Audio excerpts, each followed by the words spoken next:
कुंभमेळा हा आपल्या सगळ्यांकरता महत्वाचा आहे. त्याचवेळी पर्यावरणही महत्वाचं आहे, झाडे महत्वाची आहेत. आणि मी असेल, शिंदेसाहेब असतील किंवा अजितदादा असतील, कोणाचंच हे मत नाही की अशा प्रकारची झाडं तोडली गेली पाहिजेत. मात्र याच्यामध्ये एक गोष्ट आपल्याला लक्षात घ्यावी लागेल.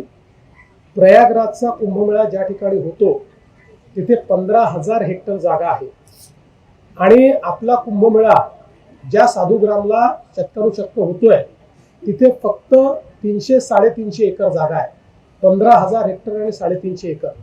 आणि ही जी काही झाडं आहेत, आपण जर 2015-2016चा गुगल मॅप बघितला त्यातलं कुठलंच झाड आपल्याला दिसत नाही. ज्यावेळेस महाराष्ट्र सरकारने 50 कोटी वृक्ष लागवडीचा कार्यक्रम घेतला त्या काळात नाशिक महानगरपालिकेने विचार करून ही झाडं लावली, कारण ती रिकामी जागा होती. 12 वर्षात आपण एकदाच ती वापरतो. आता ज्यावेळी तिथे साधुग्रामचा विचार झाला त्यावेळी साधुग्राम तिथे तयार करता येत नाही, कारण डेन्स अशा प्रकारची झाडं झालेली आहेत. आणि म्हणून आता हा प्रश्न निर्माण झालेला आहे.